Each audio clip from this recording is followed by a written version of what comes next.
We interrupt this program to bring you an important Wayfair message. Wayfair's got style tips for every home. This is Styles McKenzie helping you make those rooms sing. Today's style tip. When it comes to making a statement, treat bold patterns like neutrals. Go wild, like an untamed animal print area rug under a rustic farmhouse table from Wayfair.com. Arr, fierce. This has been your Wayfair style tip to keep those interiors superior. Wayfair, every style, every home.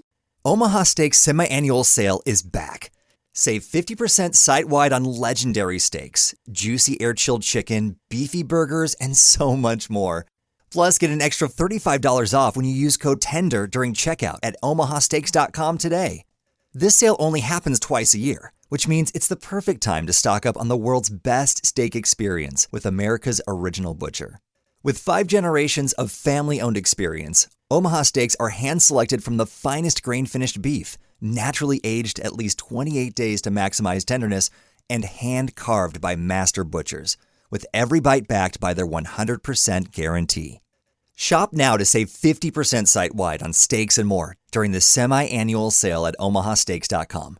Plus, get an extra $35 off with code TENDER at checkout. That's 50% off at omahasteaks.com and an extra $35 off with code TENDER. Minimum purchase may apply. So zeolite is a naturally occurring mineral. It's got this negative charge, and it's going to be attracted to positively charged elements. Now, zeolite is like a honeycomb cage. So it has already in its cage naturally occurring electrolytes, potassium, magnesium, sodium, calcium. These are positively charged elements because not all positively charged elements are bad. So that's why people say, well, zeolite binds to positively charged elements. Some of them are going to be good. Why doesn't it grab those? And it's because of the swap mechanism. So let's say zeolite enters your body. It's got, magnesium in its cage. It comes across mercury. The zeolite is more attracted to the mercury than it is the magnesium, primarily because it's heavier. So heavy metals, it trades the magnesium for the mercury when it's swap mechanism. Welcome to the Beautifully Broken podcast. I'm your host, Freddie Kimmel, and on this show we explore the survivor's journey, practitioners making a difference, and the therapeutic treatments and transformational technology that allow the body to heal itself. Witness the inspiration we gain by navigating the human experience with grace, humility, and a healthy dose of mistakes. Because part of being human is being beautifully broken.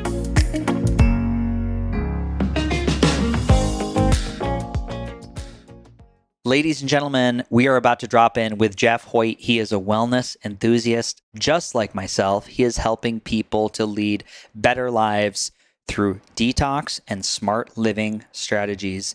Amen, Jeff.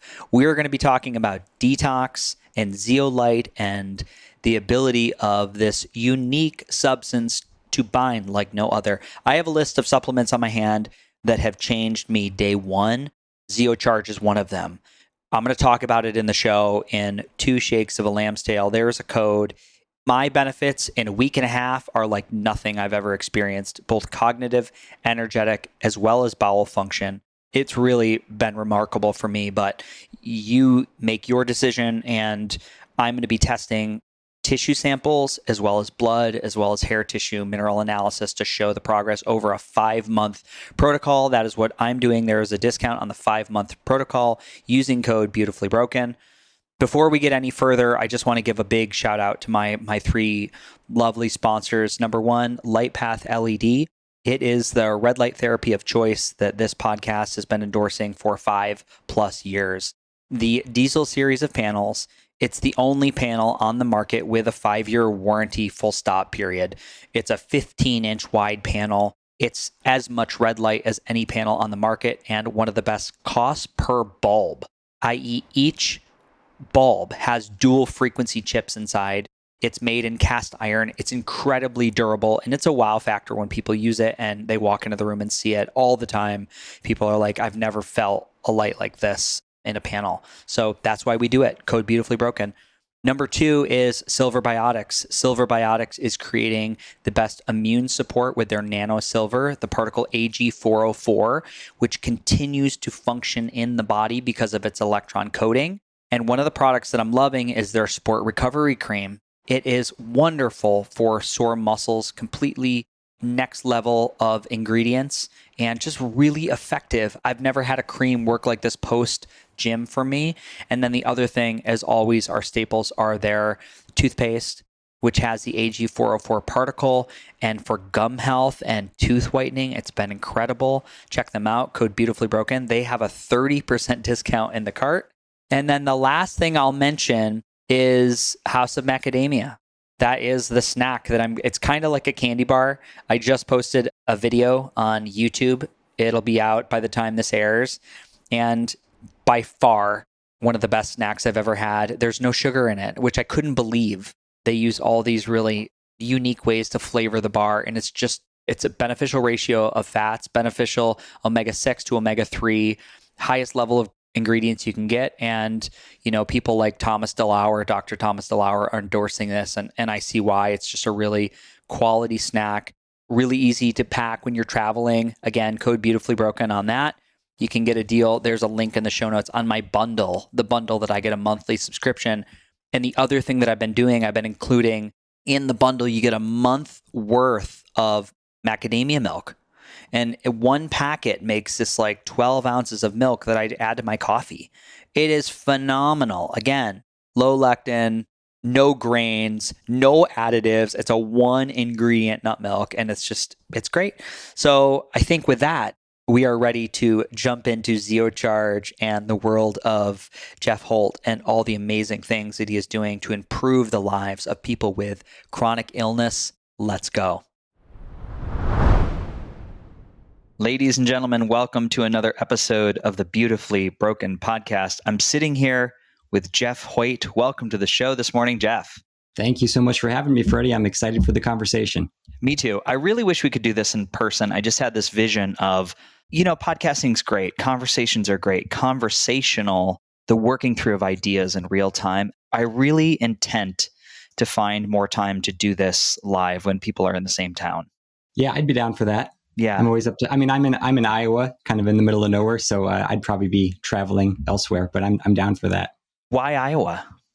That's where I grew up. I moved around a little bit, Michigan, Colorado, Hawaii for a couple of years, and ended up back here. So I'm not quite sure how long I'm going to be sticking around, but I'm here for now, enjoying myself.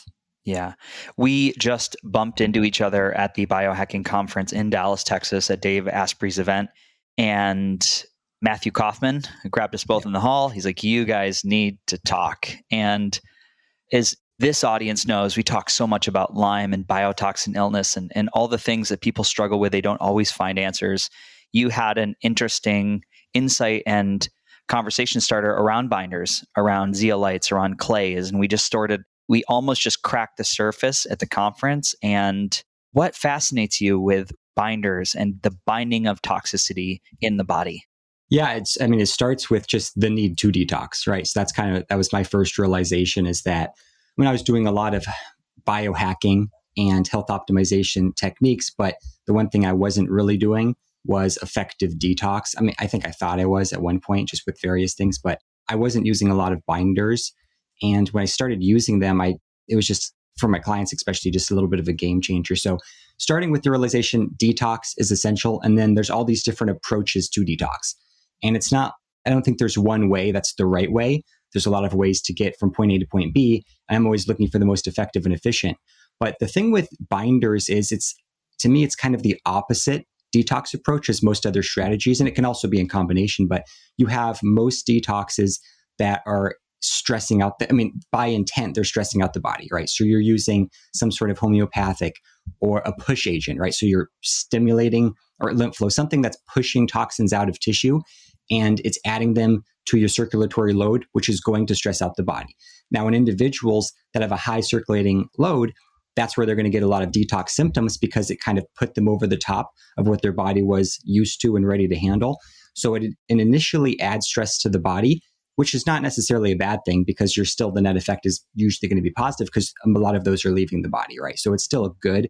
But with binders, the initial effect is it's reducing stress on the body. So instead of going in and stimulating stuff, pushing stuff out, it's just grabbing what's currently there and relieving that stress load. And then the body, it's just kind of the opposite. So from there, I think what happens in an effective binding protocol is the body naturally starts releasing these metals and toxic elements from organs.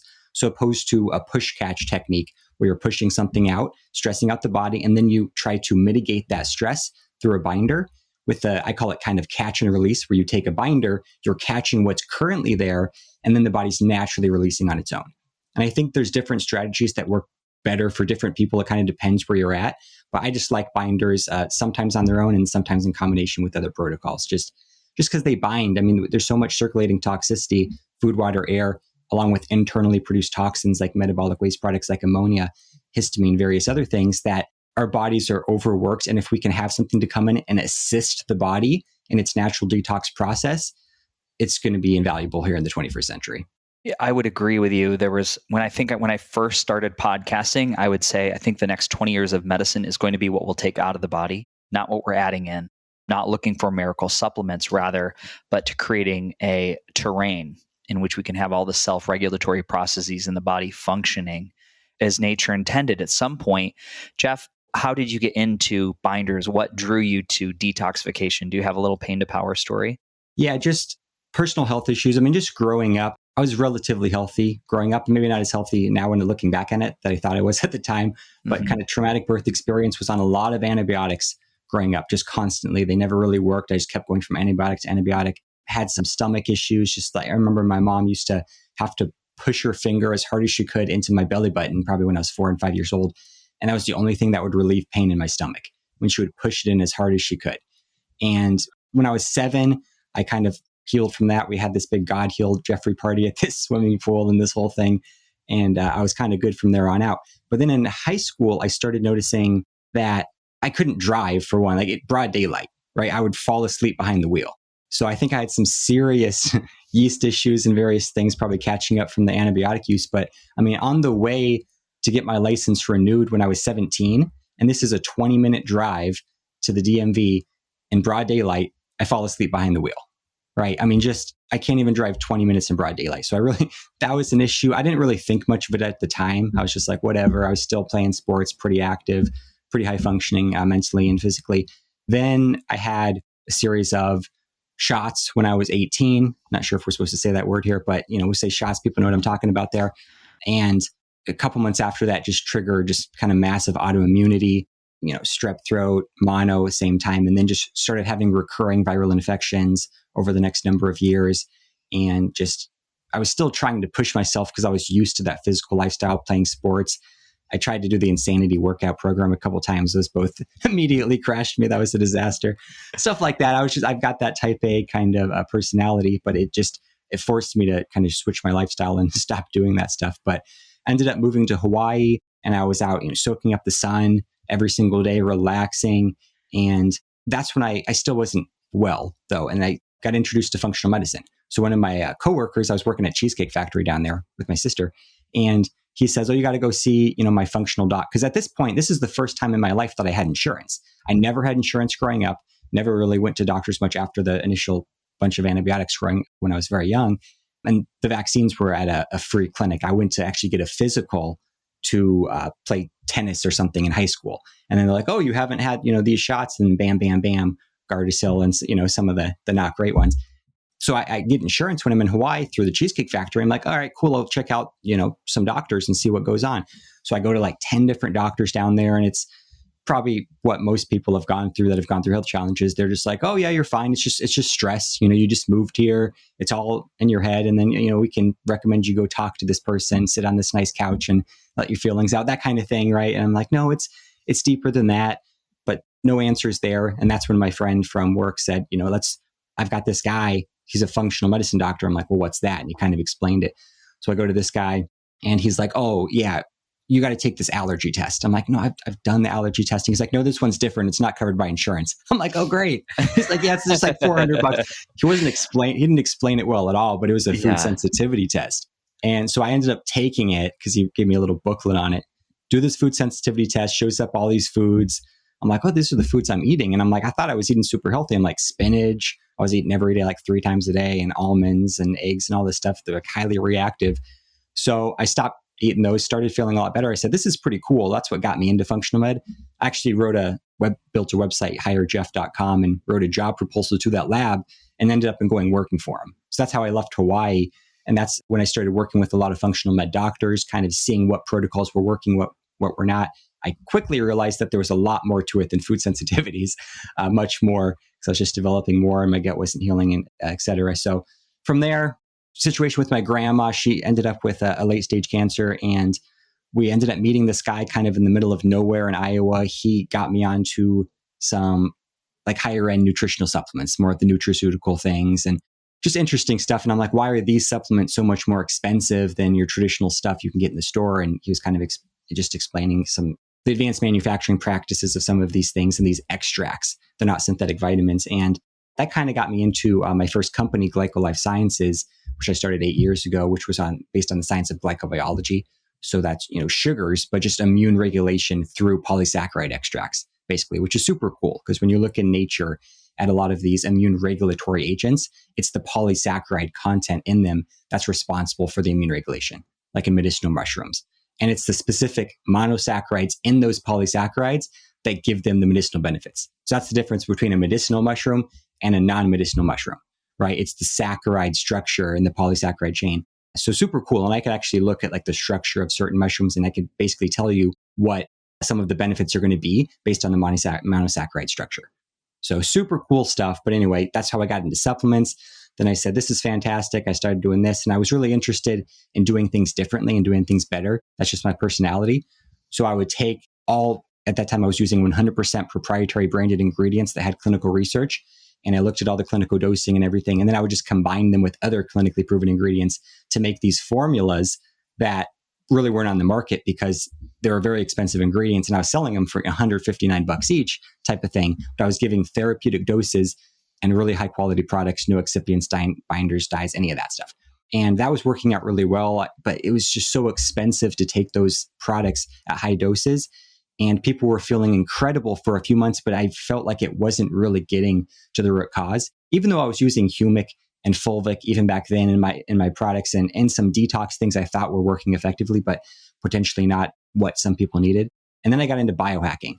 So opened up a biohacking center, oxygen, hydrogen, PEMF, sauna, full body cryotherapy, all that stuff. Thought that was great. That was just pre-COVID. And that was great for a while. And I'm more of a behind the scenes product development kind of guy. So it was a little bit draining for me, but great connections, learned a lot of stuff. And it was at that point when I realized, okay, I need to start focusing on detox. And I hadn't even heard of zeolite at this point, right? So then I hear about zeolite and I start looking into it and actually ordered a liquid zeolite, my first batch. And then I quickly was like, well, there's something wrong here. And I got connected with someone who was actually started the zeolite industry in the US, and connected with him and started asking questions, kind of understood a lot of the behind the scenes stuff with zeolite. So then I was taking zeolite. I started my first zeolite through GlycoLife. I released a zeolite product. And then since then, I basically advanced the manufacturing of it. And that's when I started Zeolite Labs, which is just the next generation. So right now what I'm doing is trying to provide the best zeolite product on the market and also provide education on how to use it effectively, because I think it's probably one of the most misused and misunderstood products out there. So I'm trying to provide that education on how people can use it to get good results. Beautiful. Jeff, I love that walkthrough. It's like Iowa, Hawaii, functional medicine, starting a company, research labs, the evolution. It's fascinating where we go, isn't it? Like where we started it out.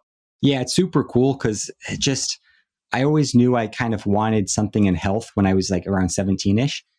And I'm like, I never liked school, never liked it. And I'm like, what are the options? I look like dietitian. I'm like, I'm not into it. And I kind of was forcing things. I was just a serial entrepreneur, just starting businesses like every few months just for fun. And it just wasn't there. And when I finally said, I'm just going to be content with where I'm at, that's when that opportunity at the Food Sensitivity Lab popped up and everything just went from there. And just opportunities open. So that's kind of what one of my mottos is. I, look for open doors and then walk through them when they're there. Take advantage of that. So super cool. I want to highlight that. I look for open doors to walk through them. Yeah. So I look for open doors, and then when I see them, I walk through them. And then I have another step I add on. I say, if there are no open doors, then I start knocking. Yeah. I love that. I think sometimes we want to get to the information or get to it's like the pull quote. But for me, it's process. I never want to get to the end of the mountaintop because the journey's over. And I think relishing in that process and looking for clues of where other people have found their open door? What happens when there isn't an open door? Jeff, you've obviously worked in a lot of industries. You've seen a lot of different personality traits, from biohacking center to working with people that are stuck in a chronic illness loop. Have you ever identified certain personality traits or qualities where you see a commonality where people are really able to move forward? They're able to really reap the benefits of everything that they're applying to their body? Yeah, I mean, I think, well, one, it's a decision. Do you actually want to get better? And everyone immediately would say, yes, of course I want to get better. But in reality, a lot of people aren't ready yet to commit to getting better. And I think it's because we identify with our conditions and we become one with the community of that condition. So like if we have Lyme, it's like, I have Lyme, and you make it part of you. And then you're in these Lyme forums. You've got all these friends. And are you really willing to let go of that condition or diabetes, whatever the condition name is? And I think a lot of people aren't truly ready because if they've been stuck in it so long, that's their new family. So I think one, it's the people that are really ready to heal and then willing to do what it takes. I do think some people know what they need to do, at least in part, but they're hiding it from themselves. And then they go and see these practitioners to try to kind of go around it. So sometimes it can be just forgiving someone. If you have this chronic bitterness and anger towards someone and you just want to use flower essences and bioenergetics to try to release that anger, that can all be helpful, but you have to do it, right? There's no workaround. Like if you have to forgive someone, you're the one that has to forgive them, right? No one is going to be able to do that for you. So I think the people that are willing to do the work themselves, opposed to a practitioner doing the work for them, those are the people I think that generally get the best results. Yeah, I would agree with you there. When we go back and we look at something like the food sensitivity test, which it's so funny, I feel like everybody finds that one early because it makes sense, right? It's like, well, something I'm doing is making me weak. And you find this offering for a list of all the foods. If people haven't done this at home, you'll send away, is it a saliva sample or a blood test? I think, is it both? Most of them are blood. There's various types, but we were doing serum blood, yeah. Yeah, I think I did one called Sage. It was a long time ago. It was very expensive. It was like $1,200. And I had, I'd shelled out the money to get this. And of course, like you, it was like the things that I was down to, like sardines and mustard and walnuts and these really basic foods. And they were all the ones that were on the test. And I remember being excited. I do think I had some benefit from removing the foods. And then what I noticed is I just developed sensitivities to the foods that I had switched out, that it became just kind of like a merry-go-round, if you will. And albeit it was information to say, look, your body is responding to something, but just eliminating foods long-term, I didn't see great benefit from that. Why do you think that is, that people find that themselves on the carousel? Yeah, I think it's like with the food sensitivities, it's kind of a temporary symptom relief strategy.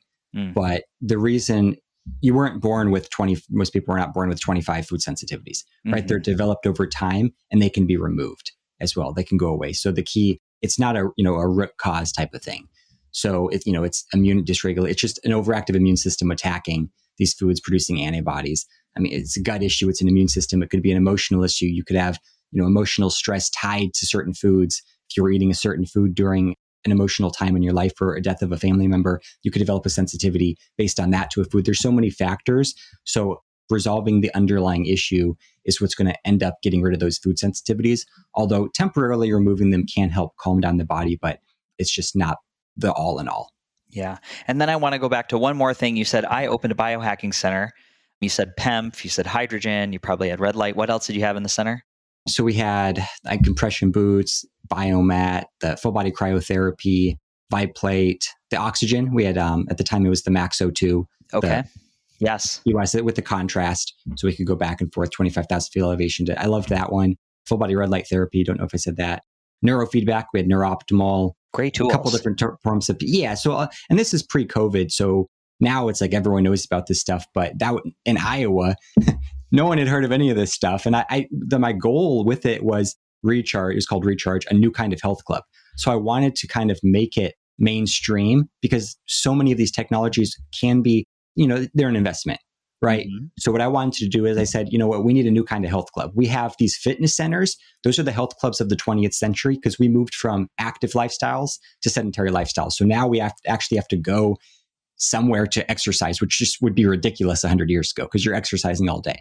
But now in the 21st century, I said we need a new kind of health club to mitigate the stresses of EMFs and just the stress is unique to the 21st century. So it was a new kind of health club, and I modeled it in that way. So I was actually at one point offering a $99 a month membership, unlimited red light therapy, oxygen, PEMF 5-plate, like $100. And people thought it was too expensive because they were equating it to a health club. So if that was somewhere else, it probably would have done a lot better. Yeah, it's fascinating. It's fascinating. I always love to ask and say, hey, you because we often feel like, look at the need. I'd love people to feel like I feel after I get off the LiveO2 Max or the Amp Coil or Flowpresso. And we imagine it's very much like this field of dreams, build it and they will come. It's actually, and I just read a quote. It's like there's oh God, what is the phenomenon where mass amounts of people remember things incorrectly? I think it's the Mandela effect. And actually the quote is, if you build it, he will come. I don't know if you know the movie Field of Dreams, do you? Yeah, it's based in Iowa. And so it's about, he builds this not for the masses, but for his father. And when he heals the relationship with the father and plays that final game of catch, then people energetically swarm in. So there's the devil in the details of that nuance of they and he is really, really amazing. But lots of people start centers. And because I work as a consultant, because I work in tech sales, I often see business models, very interesting approach to opening the door, sometimes little to no planning and not understanding the market. And how do you create that attraction, that real feel of community? I really feel like there's people out there that no matter what they did, and my friend Kathy Wheelahan, I just quoted her in the last podcast, whatever she does, people show up. If she does a yoga retreat, there's 35 people there. If she holds an ice bath plunge challenge, and this is in the middle of Connecticut, not a biohacker area, there'll be people there. She just has that energy to create community. Do you find any validity in that? Oh, 100%. That's what I said from the beginning, is the missing link here is community. Now, is from the beginning, I said, this is what we need. Because the whole point was to franchise it and to put these all over, just like a health club. So, I mean, that's going to be the future anyway. Either the health clubs are going to incorporate all this stuff or they're going to be separate centers. But it's a lot of people go to a fitness center because of the community, right? They could easily have this equipment at their home, but they want to go be with like-minded people. So that's kind of what we were missing. We didn't quite have the setup for that. But yeah, community with any business like this is probably the number one key to success. Yeah, I would totally join with you in that. We did for years, for a long time, I've hosted Fridays, like a Frequency Friday, or we'll have biohacker brunch on Saturday mornings. I just finished a new sauna. We'll get 8 to 10 people. The rule is kind of bring a friend who's never done any of this. And it's so fun to watch people experience. You get a bunch of people together talking. It's great conversation, but then you add the energetics of the heat and the cold and the light and the biohacking, and it really is magical. It's watching, we're high on our own supply. It's conversation, community. It's the energetics of the tools. It's very magical in my experience. Jeff, I want to go back to this idea. So if you've been through this journey and the state of evolution and eventually settling on the idea that we need to support detoxification, can you, before we go any further, for anybody that's never heard the word binder and they're not sure what that means, how would you define a binder? Something that binds, right? In the simplest form, right? So don't overthink it. It's something that goes in and it binds to things. Hopefully things that, it depends on the binder. Some bind to a lot of things, some bind to not as many things, some bind to good and the bad, some bind to just the bad. So, but it's in its simplest form, it's something that goes in and it binds to things in your body. Fascinating. And then how does something like, maybe people have heard of being rushed to the emergency room and having your stomach pumped full of charcoal is a binder. How does that differ from something like a humic or fulvic acid, which is really popular in the Cellcore brand, or something like a zeolite? Yeah, so different properties. A lot of things in nature have binding capacity, even fiber, like even eating vegetables, you're getting some binding capacity. But then you have traditional binders like your activated charcoal, and then you have things like bentonite clay and various clays and pectins. Things like there's smart binders, and then there's more traditional, or what some people call dumb binders, right? Let's say traditional binders are going to go in and they're indiscriminately going to bind to things, right? So an activated charcoal, you go to the emergency room, they pump you full of charcoal. It's just going to grab everything that's there, right? Which is fantastic for short term because it could save your life and it's grabbing stuff. But if the binder is going to be grabbing to essential nutrients and some things that you want in your body, you don't really want to be taking it every single day, especially in higher doses, because that could result in nutrient deficiencies and some other issues. Now, sometimes the benefit is still going to outweigh the cost. So sometimes even taking those things every single day is still going to be beneficial because you need to keep that toxicity down, which could be interfering with nutrient absorption anyway.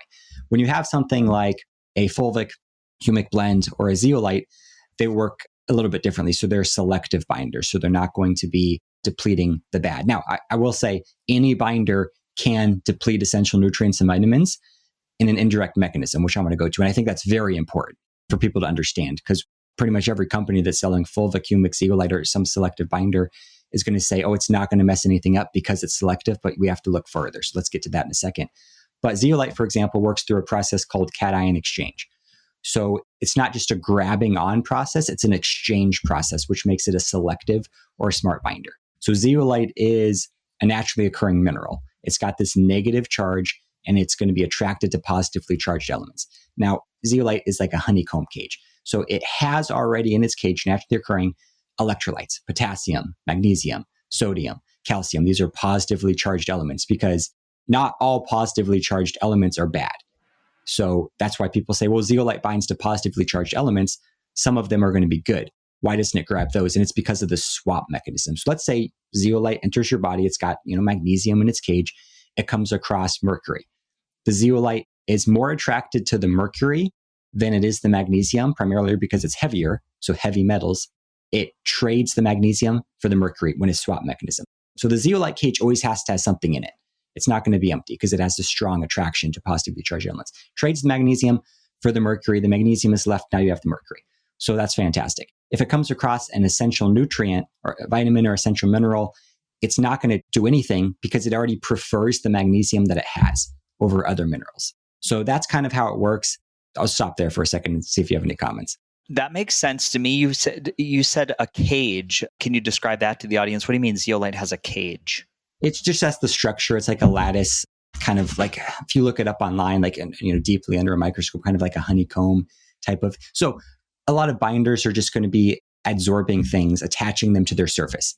So they've got also will have some of them negative charge, and they'll just attach these positively charged elements to the surface. Zeolite also does that.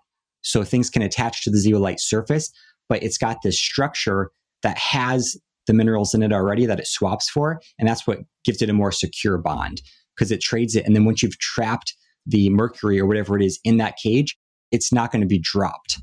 Like if it's attached to the surface of other binders or even a zeolite, then it could be dropped because especially if it's, maybe you have a zeolite cage that's, a half of a micron and then it attaches to something that's 2 microns.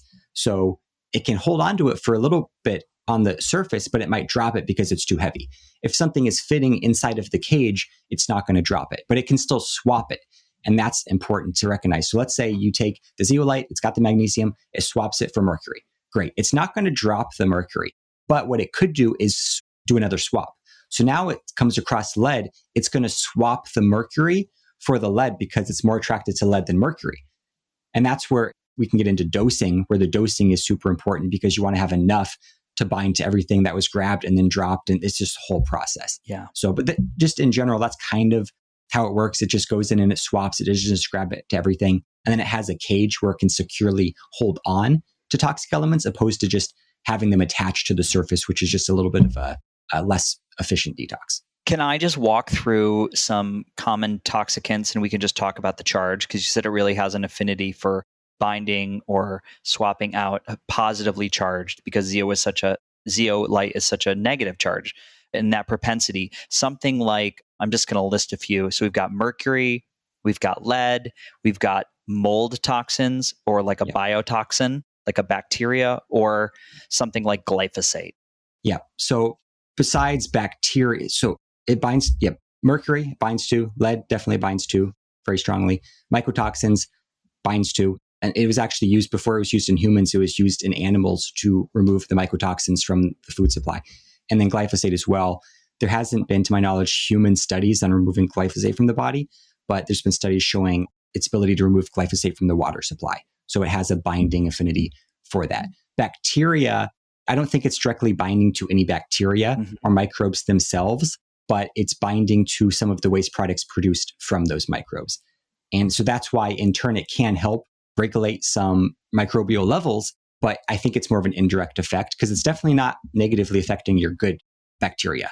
Great. So that's what we want. I want to just expand on that. So just for the audience at home, and I know this, I know this is my belief system, but not everybody understands this process, that the elements that we mentioned, mercury, lead, glyphosate, those are all going to compromise the body's inner workings or the immune system or the mitochondria. And then we have the other side, because a lot of people will say, well, I've got Lyme, I've got spirochetes, I've got a Lyme bacteria or co-infections. It's my understanding that those co-infections, they're an organism which is off-gassing its own waste. So talk to me about that. Talk to me about ammonia or the cellular waste from a bacteria that was a rampant infection in the body. Yeah, and I think that's one thing most people don't understand is that most of the symptoms you're experiencing if you have chronic Lyme or one of these microbial issues, it's not from the bacteria itself, it's from the waste products of it, right? So because they're always excreting these wastes, that's generally what's stimulating that strong immune response, resulting in an inflammatory process.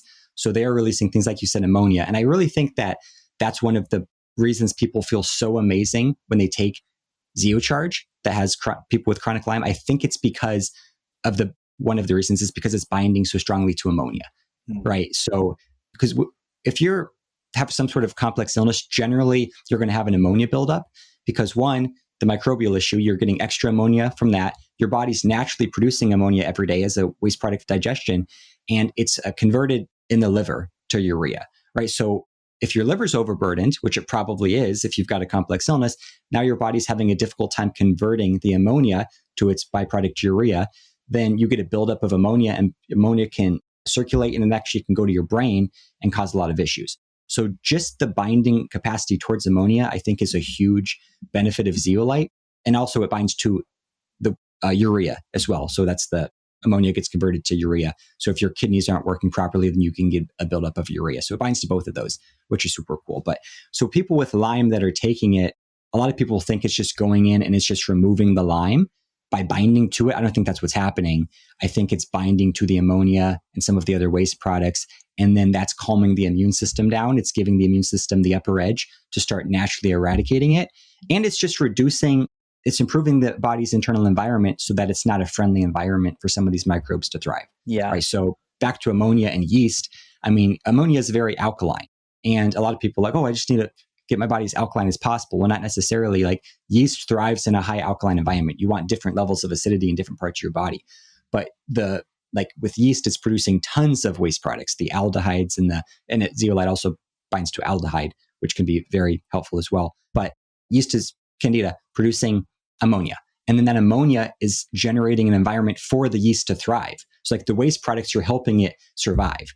So by removing the ammonia, it's making a less friendly environment for the yeast. So it might start leaving on its own, or it might just weaken and then the immune system can naturally eradicate it. So I like that approach because a lot of people can greatly reduce the load of these pathogenic microbes just by a detox protocol because they're cleaning up the environment. And, there's all these theories, but I think one of the reasons we have a lot of these microbes is to clean up the environment. Like they're not necessarily, we demonize them, but they might not necessarily be a bad thing. They might be there to help you. They're there for a reason for sure. Yeah. So it's back to if you just kill them, it's kind of like the food sensitivities. It could help you short term, but you're probably going to develop more food sensitivities. You go and kill all this stuff in your body, it might make you feel better for 3 months, but then generally you're going to end up with the same level of toxicity, a microbial toxicity in a few months because they're going to come back because you haven't removed the underlying source of toxicity that was allowing them to be there to begin with. Yeah, I would join with you in that. I want to give my unsolicited, unbiased opinion because I got shipment from you of Zeocharge and you had recommended from my reference of very high dose. I've had times where in the past I had taken the tip of a pen cap of a binder and been zonked for a couple days, like debilitating fatigue, felt really tired. I had a lot of mold in my body and I was really nervous because you said, Freddie, go ahead and do, I think I did 30 grams. I literally, I got a interesting sensation, headache, felt just almost high. And then for the rest of the day, I was so clear. So clear.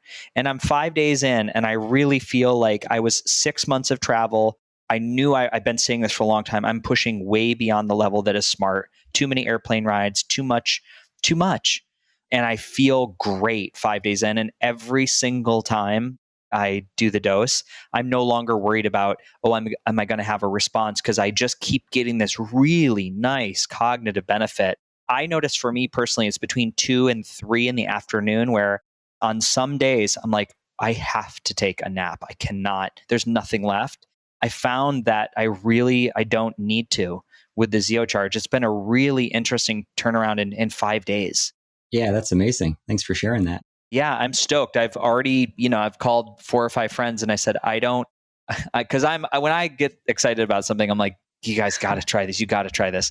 So I sent it out to like 5 friends who they're going to do a little experiment with. Same thing. They've got a history of Lyme. They've got a history of chronic infections, chronic viral infections. So I'm stoked to get you some feedback on some other people who live in this world of being extremely sensitive to binders. So maybe it would be a good time just to talk about dose, because I was like, 30 grams, is that safe? Yeah, absolutely. So it is interesting because so many people, they email me or they call me and they're like, how is this working so well? Because these are people that have taken all the other binders and all this stuff. And they're like, I just didn't feel anything. And now, like, why is it different? And I think one of the reasons is going to be dose. And I don't want to come back to, I said I would come back to it later. I just remembered that how any binder could deplete nutrient status. So remind me of that if I forget it. But regarding dose, it's interesting because we've all been taught and we've all heard to start low and slow with anything, right? Especially if you're a sensitive individual, sensitive to reactions. So a lot of people start with these microdoses just to test the waters. And then if it goes well, they just start working their way up, which is a fantastic strategy with most supplements. But with ZeoCharge, it's the opposite approach that I recommend, right? So I recommend starting high and working down. And it's because the micro doses of zeolite are more likely to cause the detox reactions than what I consider normal doses. So everyone says you're recommending these mega doses. I'd like to say they're really more normal doses, and almost everyone else is just recommending micro doses, which I don't think zeolite was intended to be taken in those small of doses, right? So for example, and then I'm going to get into the science of the dosing, but when I look at other binders, you don't see Pectosol C, great binder, right? You don't see that in a liquid form. It's in a powdered form. You don't see activated charcoal necessarily like in this tiny, tiny amount, right? You're always getting 200, 400, 500 milligrams or more of generally of these things. You're not getting 1 milligram of these things. Bentonite, clay, all these other binders they're not naturally occurring in liquid forms, and they're not really sold in that form. So with zeolite, I'm getting on a rant with liquids, but it's involved with the dosing. So that's why people think that I'm recommending high doses when I'm not, because now you have a lot of companies that are recommending 1 milligram or less than 1 milligram of zeolite per serving. And it's because they've taken the zeolite powder, mixed it with water, and there's only so much zeolite you can fit in the bottle. Or they've used an advanced manufacturing method and nano-sized it, which is going to be a little different, but still, these are incredibly low doses. So when people are taking 300 micrograms, and I'm recommending what you took, which is 30 grams, 30 grams is exactly 100,000 times the dose of 300 micrograms, 100,000 times. So it's not that it's like some super mega dose, it's that the other dose I think is just way too small. So the reason that's problematic, and no one really understood this, I kind of came up with this idea of the dosing through a lot of experimentation, but when you take a little bit, it goes in, it just kind of makes a mess, right? So when you take a binder, the entire idea is to reduce the stress load on your body. That's why you're taking the binder, whether it's just on its own to reduce the stress load or in addition, complement of another detox protocol that is stressing you out to reduce the stress. If you take a very, very tiny dose of the zeolite, it's going to go in and generally have the opposite effect where it adds stress to your body because it goes in and it's going to start disrupting things. So there's a lot of mechanisms of action. So one is just going to be biofilm disruption. So it goes in and let's say it rips, some lead or something out of a biofilm, and then you've disrupted this thing. Now you've got microbes floating around, you've got these metals, and you only had enough zeolite to go in and break open the biofilm and grab to a little bit of the lead, but now your body has to deal with the rest of those things. So you've added stress to the body once again. If you took a higher dose, it still goes in, and disrupts biofilms and whatever else it's going to do, kind of makes a mess. But now you have available zeolite cages to help clean up the mess, right? So a little bit goes in, makes a mess. Your body has to deal with that mess. A higher dose goes in, makes a mess, and it cleans up its own mess, right? So my kind of theory on it, and there's a whole bunch of information on this on the website. I've got a whole higher dose theory that just states that 10,000 milligrams of zeolite is less likely to cause a detox reaction than 10 milligrams, right? So that's a way higher dose. And there it goes into all the reasons of that. So one of them is the swap as well that I mentioned earlier, where if it grabs, it has magnesium, grabs mercury, then it drops the mercury for the lead. Now the mercury's floating around and then your body has to deal with that. But if you have extra zeolite cages, it goes in and grabs the mercury. So lots of reasons on that page there, but that's kind of the basis of it. When you take zeolite, one of two things can happen. It can add stress to your body or it can reduce stress to your body. So the whole point is that you want it to reduce stress on your body because that's why you're taking it, unless you're taking it as the primary detox agent where your body starts naturally dumping things from organs, which can sometimes add stress to the body, but that's a little bit different. Yeah. I really love, it's my belief system from Dr. Tom, my mentor at the Biomed Center, just again and again that he says this very boldly. He goes, I have never seen a Herxheimer reaction. He's like, I don't believe in that word. He's like, I think we push our detox pathways or our drainage pathways beyond what they can handle. And when you think about it that way, you have a little more ownership as far as what the body's doing. It's like, for me, I hear that and I just say, I just need a deeper listening to the information my body is giving back based on this protocol. And I've really noticed that because I find personally that there are things that I can do to mitigate these responses, which are pretty spot on. Not eating, just straight up fasting. I can really lay into the coffee enemas. I can get in Flowpresso to do the full body lymphatic drainage. And all of those things are immediately deburdening my body from some portion of load or burden. And they're my go-to, heavy hitters. The zeolite charge is now on the list. I've got these 3 or 4 things and I can kind of mitigate this.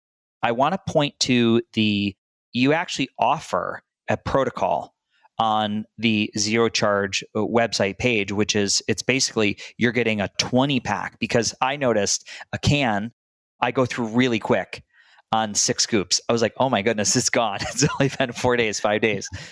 Can you talk a little bit about this 20 jars, like going through, and it's a 5-month protocol? Yep, exactly. So, and really the key is the healthier you are, the less you need. Right? The more sensitive you are to detox, the more toxic you are, the higher dose you're going to need.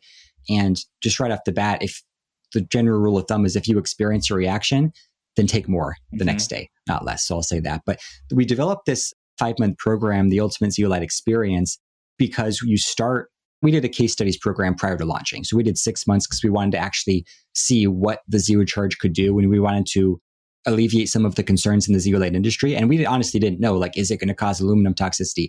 Is it going to deplete essential nutrients and all these things? So we did these, bunch of case studies prior just to get some data, which a lot of those are on the website. But from there, we found that 6 scoops was that was kind of the sweet spot, especially for the super sensitive people with more complex illnesses. A lot of people don't need that high of a dose, but it's always better to err on the side of a higher dose than a low dose. Because if you're taking more than you need, basically you're just flushing some out and you're kind of wasting it, but doesn't have a detrimental effect, right? If you're taking too little, that's where it can result in an inefficient detox. So it's better to take too much than too little. But we did this program because we start with 6 scoops the first month. You take 6 scoops every single day for a month. The next month, you go down to 5 scoops every day. The next month, 4, then 3, then 2. So the whole concept is the healthier you become, the less you need. And you want to start with that higher dose. And this is to avoid or minimize greatly the detox reactions that can occur. Because if you start with a super low dose, you're more likely to get the headaches and the nausea, irritability, various other symptoms that you're prone to. When you take the higher dose, generally, you're able to avoid those. So that's kind of the concept for people that are going to use this as kind of a primary detox agent or just want to try it and aren't on a ton of other stuff. I think that protocol is fantastic. And you just do it once a day, right? So 6 scoops all at once, because the key is to get enough on each dose. It's not a cumulative amount throughout the day. Now, if you're already on a pretty detailed detox protocol, let's say you're working with a practitioner, taking a lot of push agents or something, then I think it's probably better to split up the dose and use it more as a traditional binder, where you're going to be binding to some of the toxic stressors that are released from the push agents. So for example, if you're doing a homeopathic detox agent twice a day, then take the Zeo charge, 30 to 60 minutes after you take that homeopathic twice. But if you're just using Zeo charge as the primary detox agent, I recommend just taking it all at once per day. And that's what we found to work better than twice a day, honestly. Yeah, I would implore people listening to this podcast. It's really interesting. So there's case studies on the website as far as like showing case by case basis of aluminum down 36%, aluminum down 34%, mercury down 27%, lead and cadmium down 30%. Jeff, can you talk about how you're garnishing the deburdening of the toxic load, be it any of these structures that I'm mentioning? Sure. So the test we used was the illegal scan. So it's a tissue analysis, which is pretty cool. So it's using spectrophotometry. It's shining light into your hand, and it's actually measuring the physical levels of the metals, minerals, and a few vitamins that are in your hand. So it's not a bioenergetic. Now, every heavy metal test is going to be limited because we have to understand what we're looking at, right? So when we're doing a blood test, we're looking at what is circulating in the blood. We're doing a urine test, what is being excreted through the urine. Hair, what's through the hair. With this, we're looking at what is in the tissue of your hand right now. So none of these tests are giving us an idea of how many metals, what is our total toxic burden, right? How many metals are in our brain or our kidneys or liver? We really don't, without a biopsy, we don't have that information. So a lot of times these tests can be a little bit misleading because the people that are the most toxic generally have the lowest levels on all of these tests because their body is keeping these metals deeply stored in tissue and they're not naturally detoxing them as a self-defense mechanism. So that's one thing to consider because the body is going to be more focused on short-term survival over long-term thrival, right? So the body, it sounds crazy, but a lot of times the body will prefer to keep mercury in your brain, even though it's deteriorating the brain and causing issues. It would prefer to keep it there opposed to trying to remove it where it's going to be attacked by the immune system, going through the detox process and causing this incredibly stressful event. If your body can't handle that amount of stress right now in your life, the body says, I'm just going to keep this mercury in your brain. I think that's why a lot of people, it just never leaves, right? And the metals just stick in organs because organs and fat is a storage unit for these toxic elements. And it's hiding from the immune system to some extent. So there still can be causing central nervous system issues and other issues, but a lot of times it's causing less of an immediate issue than trying to get it out type of thing. So that's just a rant on the testing and why I think regular testing with any method is very important because you want to identify, each test is a snapshot and you want as many snapshots as you can get to get the best storybook. If you just test once every few months, I mean, honestly, it might not be as helpful as people think because we don't know what happened in the meantime, right? The body dumped one thing and then it cleaned it up, it dumped it, it cleaned it up. So back to the illegal scan. So we're measuring these tissue levels and what we're able to see is when you want the level to rise on any test. That means it's coming out of somewhere, tissue or organs, and it's being excreted from the body. On hair, urine, and these are all great tests. If you could do them all, it's fantastic. But you don't necessarily know where these metals are coming from. Is it just general tissue or is it organ level? Because I think there's 3 levels of toxin storage on the body. You've got level 1, I call, which is kind of exposure, what your body's currently processing. That's going to be in the gut, circulation, level 1.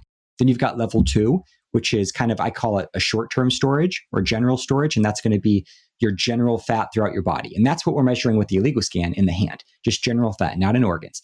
And then level 3 is going to be the deep storage, and that's going to be organs. The body, I think, prefers to keep as many metals as possible in this level 2 general tissue because it's not really causing that many problems because it's not affecting organs and it's not exposed to the immune system necessarily. You don't want it in, if that level fills up though, it has to go somewhere and the next option is organs. So once you have it in organs, if level 2 is full and you have a high circulating toxic load, your body has nowhere to go. So it just keeps accumulating more and more and more of these metals in organs. And the body doesn't necessarily want to dump metals from organs into level 2 or 1 because it increases, that's where you get the symptoms. So like if you take a detox agent, a chelating agent or any sort of stimulant to detox and you immediately get terrible symptoms, you probably already have a pretty high circulating toxic load that you're kind of at your stress threshold. And then if you put anything else into level 1, it puts you over the tipping point. And that's where you get these symptoms. And that's where everyone thinks this is a fantastic protocol. It's working great, which it's kind of true to some extent. But your body is telling you that this is too much stress. This is more stress than I want to handle right now, hence the symptoms. So if you can detox without the symptoms, that's always going to be ideal. That's why I think what's happening with Zeocharge is just instead of pushing things from level 3 and level 2 into level 1, causing symptoms, it's grabbing what's in level 1, reducing that. And then the body says, now I have room to receive more. And it naturally releases the metals from the tissue and the organs. And we can see that from the case studies in the oligoscan, where the levels actually rise on the test.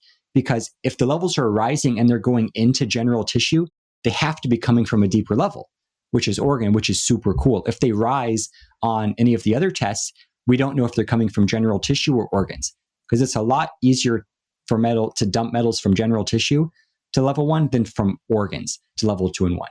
And I've seen this effect I call detox cycling, where the body goes in it has these phases. So it'll dump metals from organs into general tissue.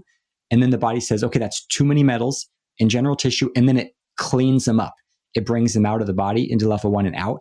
And then the body repeats the process. So if I test everyone every single month with the oligoscan, the level will go up and then it'll go back to baseline. It'll go up, back to baseline, up, and it just repeats over and over and over. Because it appears that there's a specific level of metals in each person's hand or general body tissue that the body is comfortable with. And it's potentially not even really causing a problem at that level. That's the baseline. And then the body dumps a specific amount from organs into general tissue. And then the body says, that's enough. And then it clears it out. Yeah.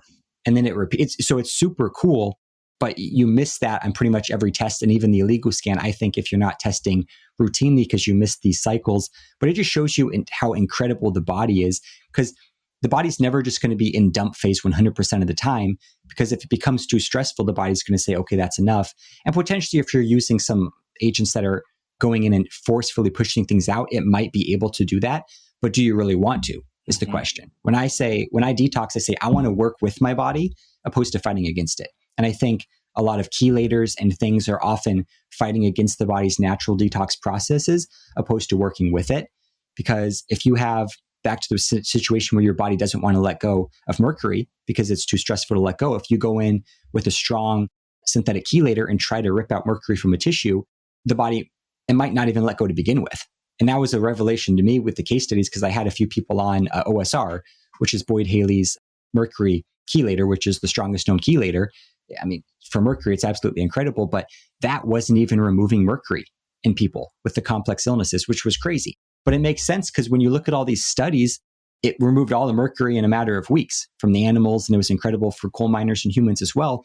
But when you think about it, if you were just exposed to mercury, your body doesn't want it in there. It doesn't know what to do with it. It's going to let go. The chelator comes in, the cells just say, take it.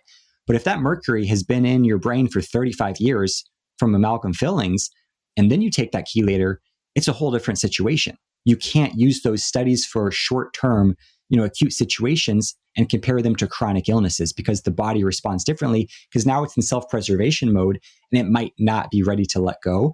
So I think the key to an effective full body detox is to get the body to naturally push out or let go of these deeply stored metals on its own, especially in the complex health challenges. So I think with Zeocharge, it goes in and it binds to level 1 circulating toxicity. And then the body, and sometimes it takes a month or two, but then the body starts naturally letting go, because it's relieved the stress burden so much, calmed the storm in the body, that the body says, now I'm in a better position to detox, and it starts dumping things. Yeah. So I think that's one approach. There's other approaches that work great, especially if you're healthier, where you can go in and you can literally rip stuff out and you can push stuff out. But for people that can't handle that, they have to have another approach. And this is one that seems to work incredibly well for people. Yeah. One thing I want to highlight is, again and again, we hear on this podcast that there is a biological order to healing. And the body is actually, it's so hyper intelligent. And we've said this a couple times. The body is taking environmental toxicants, it's storing it in a safe place out of blood supply. It's going to put it in the fat. This is the way the body was designed in a divine nature. So we have to work with that biological order of healing. And I just, again and again, it's like, use the pathways that exist within your body. Don't fight them. I just want everybody to hear that. Jeff, when we talk about this idea of doing this 5-month protocol, and I like the idea, because when I look at you identified a problem, environmental toxicity, it's undeniable what we're facing within the healthcare system, the sick care system in the United States right now. Just all chronic diseases, they're doubling every 20 years. it's doubling. So what we're doing isn't working. And I would look at something like this and say, why is that happening? We can all look at the trends. There was quite a stern trend reversal after the Industrial Revolution. I think a lot of the costs of modern living, be it the IKEA furniture or bathed in, all the different signals in a smart home, we can say, we have to look at some of these things and just wonder, within this biological order of healing, within this idea of a 5-month protocol, I do like the idea that at the end, we're tapering down. I want to highlight this for everybody. We are tapering down to 1 scoop. When you're looking at this, when you're looking at your community of people who are using ZeoCharge from Zeolite Labs, what are you seeing as far as the time or duration people are needing to be on the high dose and come down into a maintenance dose to maintain some of the effects or the body that now exists with a lower level of toxicity? Yeah, great question. So it's so highly variable from person to person. I think a lot of it depends on like regenerative toxicity. So when I say that, I think you've got multiple sources of toxicity. A lot of it's from external sources, food, water, air, all that. But I think the majority of the toxins that we're exposed to on a daily basis are produced within our own bodies. So if you've got the microbial overgrowth and all these other things, you're producing more ammonia, more free radicals, more histamine, more aldehyde, more all of these things that our body has to deal with. And if our body's using all of our detox energy on that stuff, it's not going to be able to deal with the other stuff as much. So let's say you're taking the ZeoCharge and it's removing a lot of the stored toxicity in your body and exposure and all that, and you're good. Like you can go down to 1 scoop when you're good. But let's say you have a chronic microbial infection that you just can't kick for whatever reason, and that's producing 90% of the biotoxins. And maybe you need to stay on 3, 4, or 5 scoops just to deal with that type of thing. So it kind of depends on what is the source of toxicity and is ZeoCharge effectively addressing it. So in most people, it's going to be effectively addressing most of these sources. But if there's something else that's producing toxins at a super high level, and you'll kind of know, because if you go down to 1 scoop and you start feeling worse all of a sudden after you were feeling incredible on 6, 5, 4, and 3, and 2, then you need to bump it back up to the 2 scoops. So you just need more binding capacity. So think of each scoop as a certain amount of zeolite soldiers or binding capacity. The more toxins you have present, the more binding capacity that you're going to need. So for most people, just the 6, 5, 4, 3, 2, like 99% of people, that's going to be great. Then that 1%, they're going to maybe need to stick on a higher dose for a little bit longer as they're going through the healing process and, going through emotional stress and all these other stressors, because it's not just physical, sorts of toxicity. You've got all these stressors, and stress is anything, in my opinion, that makes the body work harder than normal to stay balanced. And those stressors take away from your body's detox energy. You've got a certain amount of energy you have to use on everything. And let's say 20% is used on detox. If you're going through an incredibly emotional, stressful event, it's going to be taking away from your detox capacity. So even dealing with those things and anything that's a super stressor in your life is going to basically reduce your dose of ZeoCharge. So it's a big picture type of thing. But in general, I would say if you start with the 6, 5, 4, 3, 2, most people are going to be good. And you'll know, like after a month, if you go down to 5 and you say, oh, I need to go back up to 6, just go back up to 6 for the next month. And so some people have to extend it a little bit, but there's not really any way to tell without getting going on it. And another reason I started with 6 on the protocol is because every single person that took 6 was able to detox all of the 15 metals that we tested for from all 3 levels, right? So we were able to get the metals coming out of organs in all 3 levels based on the Oligo scan and my theory on that, just from the 6 scoops. Some people would take 2 scoops and it was only able to reduce the levels, but it wasn't able to get the body to naturally push out metals from organs until they doubled or tripled the dose. So that's where we came up with 6. So like my mom, for example, was taking 2 scoops for a couple of years, and she had it kind of during development. And she was also taking OSR for a couple of years, mercury chelator. I assumed this was getting all the mercury out of her body. Then I start testing her and I'm like, it's not. Like her mercury wasn't moving at all. Like she was detoxing other metals, but not mercury. And then we get her off OSR. She doubles the dose of ZeoCharge. So she's on, it was 4 tablespoons, which is about 5 to 6 scoops. And within the first month, her mercury shoots up. And all of her minerals just incredibly balanced and vitamins skyrocket as well. So it's like, she probably wasn't detoxing any mercury that 2 years before when I thought she was, because she had 14 amalgam fillings in her mouth. had some issue, like just her body wasn't willing to let go. And that's really the key. The body has to be willing to let go of these metals. Otherwise, it's not going to let go. So you could be taking a zeolite product or some other detox product for 20 years, and it's possible that it's not even detoxing what you think it's detoxing, because detox is up to the body. It's not about a supplementer. It's literally, does your body want to let go or not? And sometimes it takes up to 6 scoops to encourage the body to let go, because it reduces enough stressors and circulating toxicity that your body says, I'm now comfortable to let go. So that's why we did 6, because it basically, in our opinion, is like it's almost guaranteed to detox people to some extent. So that's kind of why we put that out there. Yeah, brilliant. You know what? I want to ask you one more question. I'm realizing we'll definitely need to do a part 2, because I would love to get through the 5 months and then swing back around and see how we're doing. And I'm going to be doing an oleo scan. I just sent away my hair mineral analysis, my beard. I grew my beard out and shaved it off to get whatever it is, my however many grams of molecular weight of hair, to see what's going on. So I do like almost doing like a triangulation, because I have a precision medicine doctor. So we can look at blood, we can look at circulating supply. I can do the oleo scan, but I can do the HTMA, the hair test mineral analysis, and see where my levels are. Now, here's the only thing.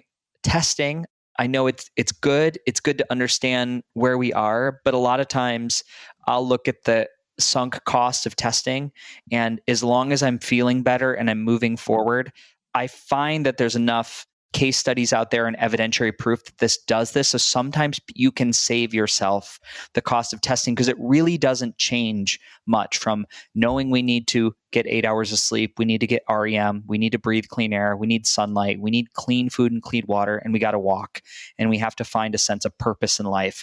And I just look at those, they're so basic, but there's so many times when you speak to people, they're like, oh, I hate my job, or I do pretty good, but on the weekends, it's trash. I think if you're doing those things and you're committed to something like this, you can see some real progress. That's just from my experience. I would love to hear your thoughts on whether people should invest in this monthly testing of a mineral analysis or the oleo scan or whatever they're going to look at. Yeah, one thing to understand is if you're doing testing, you're going to spend more on the testing than the entire protocol itself. So if that's an issue, spend the money. I would say spend the money on what's going to make you better, and not just to identify opportunities, because that metals and other toxic elements are a problem for you, 100%, because they're a problem for everyone. So you already know that. It's not like something that you might need type of thing, right? So if you're going to do the testing, I would just highly recommend that you have to commit to doing it every month, every 6 weeks, because you want to see these cycles. Because what some people do is they'll do a test after the 5 months. Sometimes there's a great improvement. Sometimes it looks like absolutely nothing happened. And it's because the body has gone through all these cycles and it goes back to where it started, because that baseline is kind of your stress threshold and metals. So you might have pushed out tons of metals, but you don't see it because you didn't get the snapshots. So, and I've got a video on the site, Detox Cycling, under the case studies page, which kind of shows examples of people that after like 9 months, it looks like nothing happened, but I tested them regularly and there was tons of movement and improvement. Mm-hmm. So if you're going to test, really with any method, I would say test regularly to get a bunch of data points. And then otherwise, I would just do the protocol. For most people, I would say it's probably better just to get started on the protocol, because most people are just not, the testing is so misunderstood, and most practitioners just really don't understand any of the heavy metal testing that well, that it's tricky. I mean, the HTMA is different because that's more, you're looking at the mineral ratios and you can see oxidation rate changes in that. So I like that one. But in terms of just doing like a urine challenge test or just a normal urine test after like 6 months, it's like, it's so limited in the data because none of these things are giving us organ levels. It's just telling you in that one moment, what was your body pushing out? Mm-hmm. And that could change 4 hours later. So it's tricky. So don't think like if you're going to be super disappointed if you get a test and it doesn't show incredible improvement, just don't do the test, because you're always going to have better improvement than the test is showing. Unless you're testing, like some people I've had test every single day with like chelation stuff, mm-hmm. right? It's like, but not many people are going to want to invest in that type of thing to really get that data. If you have access to it, go for it. But otherwise, I'd say just go on the protocol because you know it's going to be benefiting you in some capacity, because mm-hmm. everyone has some level of stressor. So it's binding to, the heavy metals, it's binding to mycotoxins, it's binding to the metabolic waste products like the ammonia, urea, the microbial waste products, it's binding to, BPA, glyphosate, it's binding to a lot of these toxic elements. It even binds to radioactive materials. So, it's been used in nuclear disasters like Chernobyl to clean up the water supply of cesium and strontium-137, right? So it binds to so many things. None of us are completely clean. So whether it's things that are stored in our body for years or it's things that we're exposed to on a daily basis, it's able to bind to a lot. And it's also able to detox things that it's not directly binding to, which I think is really interesting. So you've got the direct binding effect, and then you've got the detox optimization effect, where the body, once you clear all this stuff from circulating toxic load and in the gut, then the body naturally just indiscriminately dumps stuff. And it might not even be things that zeolite's binding to, but it still excretes them because the body's only dumping things from tissue that it can handle. That's why you don't generally get the detox reactions, because your body's not dumping. It's not like you're pulling stuff out of tissue. Your body's releasing from tissue at its own pace. And it's going to release things that zeolite might not even bind to. So from that perspective, you can see zeolite could detox most, if not pretty much everything. Yeah. If your body's willing to let go. Yeah. Exciting. The audience has so many action steps here. If you guys, like me, if you get excited about something that is really move the needle, again, from my community of friends who have said, you got to have Jeff on, you got to have this conversation. This dose, zeolite, the quality, the sourcing is very, very unique. So it's definitely something I'm going to be doing. We'll definitely swing back around and do another episode, Jeff, when I get some testing and some data and we can see what's going on in my body. But my felt experience, even in 5 days, I mean, yeah, cognitive function, my brain feels so sharp. So I'm really stoked. There is a code. You can use code Beautifully Broken. We'll have a link in the show notes so you can get a discount on your protocol. But I would love to hear from other people that decide to do this. If you want to shoot me a DM and say, Freddie, I'm in. Freddie, I'm doing it. Please do after the podcast. When this posts on all social channels, YouTube, Apple, Spotify, obviously you're listening it, so you found it. But I'd love to hear back from people. Just really, really thankful for what you're doing in the world, Jeff. Beautifully Broken podcast, as we close, what does it mean to you to be beautifully broken? For me, I guess it's being thankful with where I'm at right now, not necessarily saying I'm going to be here forever. I'm always looking to improve, but in the moment, because in the past, I've always been so focused on the next achievement where I don't stop and have contentment and thankfulness for where I'm at. And then you end up missing the enjoyment in your journey because you're always, I'm speaking for myself, I'm always searching for something like, if I get to this point, then I'll be this level of happy, et cetera. But life's too short for that, right? Enjoy right now, step out. I've been trying to step back and look big picture and then just enjoy the moment. So being thankful where I'm at, not necessarily complacent and saying I'm never going to get better, but be thankful for where I'm at. And then I'll be thankful for where I'm at next month and the month after that. Yeah, beautiful. Beautiful. And if you had to give a person who is struggling out there with chronic illness, with Lyme, debilitating fatigue, and you could wave a magic wand, you can tune into their cell phone, what advice would you give that human being? Just keep taking action, right? Keep doing things. A lot of times it's going to take a number of things that don't work before you find something that do. Even if you've tried 50 things that haven't worked, that one thing that does work for you might be tomorrow or the next day, right? So just stay encouraged. Don't give up. Just keep going. And your success, your breakthrough could be just a day away. You're always so close to your breakthrough. And a lot of times when it feels worse and you feel like you're worse and you're ready to give up, that's just when you're on the verge of a breakthrough and you just have to keep pushing through and you'll get there. Tomorrow is only a day away, to quote the Broadway show Annie, and don't quit one step before the miracle. This is the Beautifully Broken podcast. I'm here with Jeff Hoyt. Jeff, thank you for being a guest. Big love. Thanks so much for having me. It was great. Yes. Ladies and gentlemen, thank you for tuning in. If you enjoyed today's show, head over to Apple Podcasts or Spotify, and please leave us a review. 5 stars if you loved it. And before you leave, there is one big way you can continue the learning and the deepening of this relationship we started in this very episode. You can go to beautifullybroken.world and check out our brand new website store. Listed are all the wellness technologies, the supplements, the educational courses that I love and I personally use. Most of them offer significant discounts just by using the link or the discount code, which is normally Beautifully Broken. And they do support the podcast through affiliations. Now, we have a brand new feature. If you want to see the beautiful faces of our guests and watch me unbox and review products, you can head over to our new YouTube channel, Beautifully Broken World. I do have to tell you, our OnlyFans page is under construction, so stand by for that. This last announcement is from my vast team of internet lawyers. The information on this podcast is for educational purposes only. By listening, you agree not to use the information found here as medical advice to treat any medical condition in yourself or others, and you're always going to consult your physician for any medical issues that you may be having. My closing. The world is shifting. We need you at your very best. So please take the steps to always be upgrading. Remember, while life can be painful, putting the pieces back together is a beautiful process. I love ya. I'm your host, Freddie Kimmel. Big love. Here in America, work is in trouble. We've offshored our manufacturing, sent away good jobs, and lost so much ability to make things. American Giant is a company that's pushing back against this tide. They make high-quality clothing, sweatshirts, jeans, dresses, jackets, and so much more, right here in the USA. Visit American-Giant.com and get 20% off your first order when you use code STAPLE20 at checkout. That's 20% off your first order at American-Giant.com, promo code STAPLE20.